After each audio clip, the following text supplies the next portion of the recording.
I'm going to throw this out here. Also, anybody listening in YouTube world, I'm going to propose a work study / financial aid position that involves recording my classes.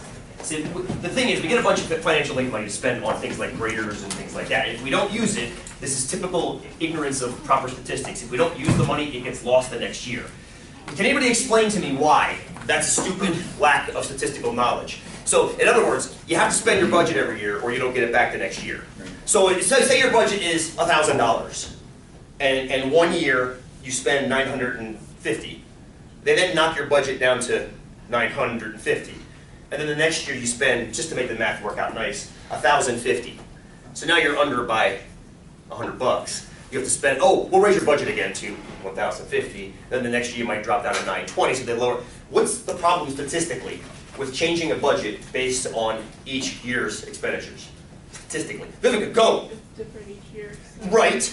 But what's the same from year to year? Most likely, the average is most likely the same from year to year, with slight variations, I would imagine. Now, averages can change, which is one of the big studies in Math 244, is studying how averages change and when they change meaningfully.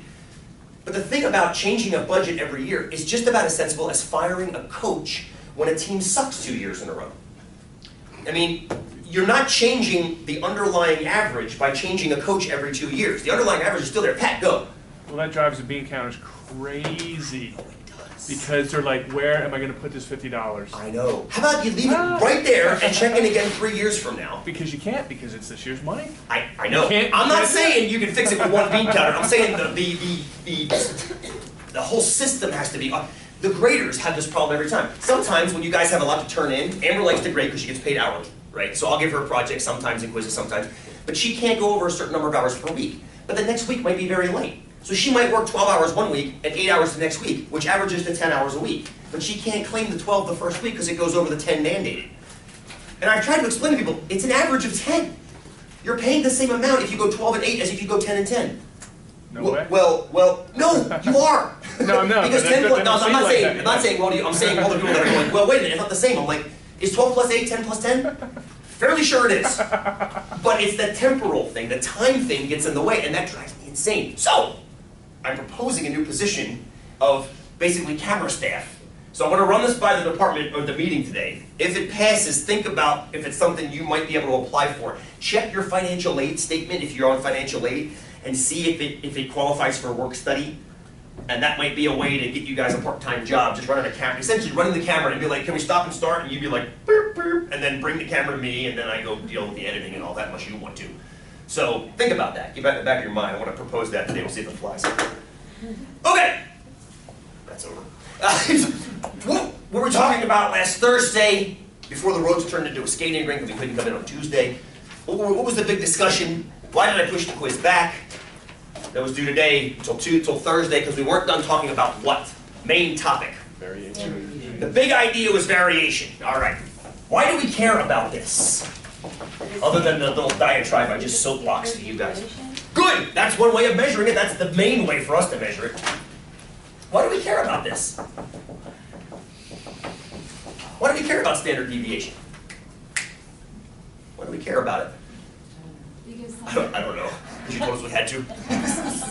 Because some points are far away from the average, so we have to come up with a way to measure that. If S is big, we got lots of spread. If S is small, we got lots of clustering. This gives us, this number S, which is the sample standard deviation, gives us a way of measuring that spread. Thank you, Veronica. Perfectly said, perfectly said. What's that? Go ahead, Pat. Sample, like standard. Sample standard deviation. So, go ahead. Is there another one? Like population? There is a population. I'll mention it towards the end of class. It's not important to know right now. Okay. Because we generally don't have our populations, we have our samples. Now, you can develop populations based on probabilities, which I want to save the real analysis of that topic till then. I'll throw a mention out to it at the end of class today, just to keep, because your book might start dropping that symbol in if you're using the text. I'll come back to it. It's not important right now. Right now, you really want to be talking about your sample standard deviation, which we're calling little s, for sure. Thank you, Pat. Great question. What is it? Give it to me conversationally. And part of your exam due next Thursday has you explain what the sample standard deviation of a sample, in this case on your exam, it's my chickens and their egg laying production. You have to calculate, actually Excel calculates it for you. But then your job is to tell me what it means. So what is it? What is it? It's got something to do with the data points. What about it? Is it the average away from the average? Nick, go. The average away from the average? I love that. Monica, fill it out. It's the average distance between the average of the sample. If you take all the data points, it is a measure of basically all the data points. But what it does is, as Nick said, it takes every data point and figures out how far from average it is. And then as Monica pointed out, it takes those distances and averages those. So really, you can't have this unless you pair it with what? Unless you pair it with a measure of center. Yes. These guys are, they're fused. You can't have one without the other. Well, you can. You just shouldn't. The media does it all the time. They love this and they ignore this. It's bad. You don't do that. You take a measure of center, x bar, and you pair it with a sample standard deviation, s, and you say, okay, this is good, this is good. X bar gives me an idea of where the balance point is on my tray of cookies, and S gives me an idea of how far apart the cookies are on that tray. From that point. From that point, exactly, on average from that point. The measure of center would be average. Yes, absolutely, absolutely. Now there are other measures of center, some of which I want to come back to today, but this particular idea of variation, as Nick and Monica pointed out, is tied back to just the average, the sample mean. Is that cool? Good. What else do you remember about it? What else do you remember about it? Anything else? That's actually fantastic. The fact that you guys know that is more than most Americans.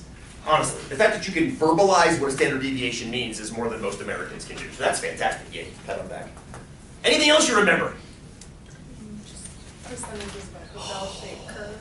Give me more. Julian, give me more. So the X bar plus or minus S, about 2/3 or 60% of the data is within one standard deviation. And then if you go up 2 standard deviations, you fit 95% of the data in. And then 3, it's almost 100%, and plus or minus 2/3 is about 50%. Good! Oh, that's fantastic. Yes, if you have, and this is a big if your data falls into roughly a bell shape, you can actually predict how many as a percentage are close to the mean as a measure of the spread.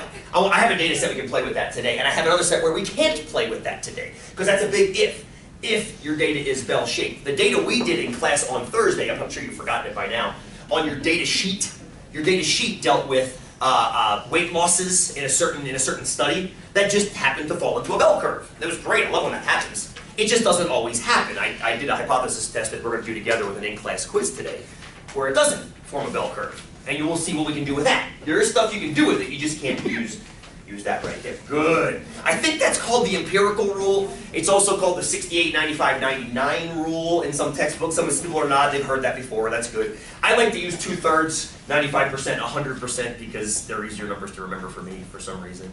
But yeah, if you have bell-shaped data, and I do have some more data that is roughly bell-shaped, if you guys want to take a peek at it, on your data sheet, I want to revisit that idea. Actually, revisit all these ideas plus that idea, and then get into what happens if you don't have the if. Because you got to remember that if part is huge. The if your data is bell-shaped, then you get those percentages. The trick is, what if it's not? We'll come back to that. I'd rather look at the ones that are first, reinforce that idea again, and then come back. So, I'm going to start. Actually, you get your data sheet. I'll take care of the camera in a minute. Grab your data sheets. I recently